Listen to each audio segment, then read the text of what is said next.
Darrin is quirky. Darrin's eccentric. He is passionate. He's got the nerdy techie side. He's got the rock and roll, Rush, heavy metal side. He's got the muscle car side. He's an amazing person, always wanting to grow, always wanting to learn, and always wanting to share that. I think that's just a quality that I really admire in him and why we've been friends for so long.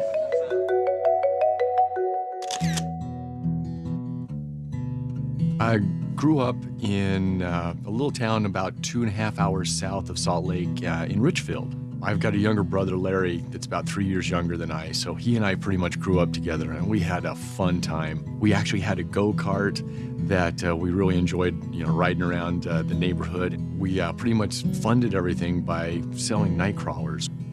Larry and I were pretty young, and so when we were old enough to count to 12, they'd always say, "Are you sure you're counting that out right?" So one trick that my father always taught us was that we would actually throw in 13 or 14. A dozen for me never means 12, trying to go that extra mile and give a little bit extra. If you've ever seen his desk, a ton of things around there. He has a head to put his hat on. He has Post-its notes to remind him of different things. He has the old scheduling calendar because it works for him. I do have a system to this crazy chaos inside my cubicle. I've got a little note here, 4 to 1. I read someplace that happiness is about having 4 positive reinforcements to every 1 negative reinforcement.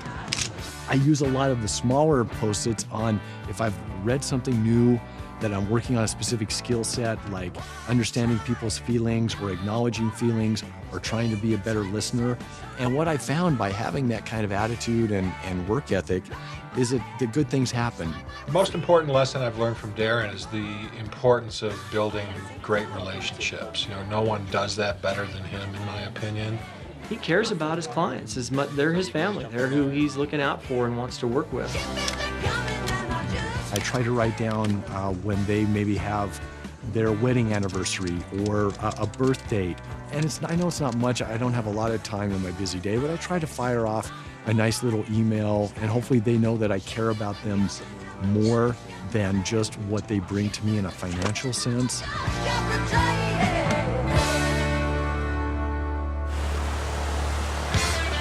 I started skydiving when I was in college and continued after I'd started here at CHG. Kelp embraced skydiving. He'd let go of the strut the first time, but from then on it was just continuous. Every weekend he would go out. That was pretty much my first time of actually learning what life was all about and to take some risks, take some chances, and to have fun and what the big rewards come from that.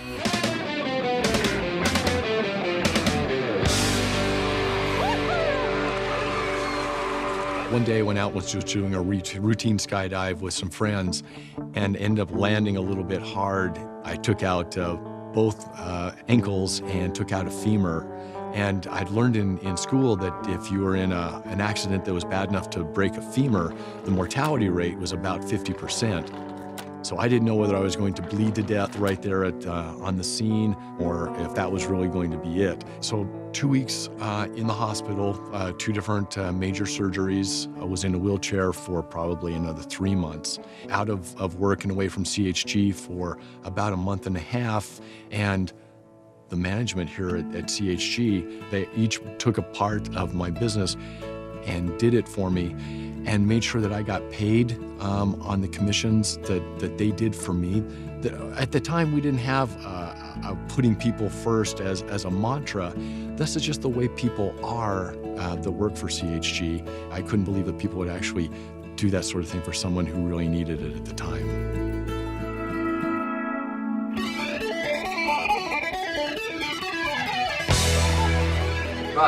Rush.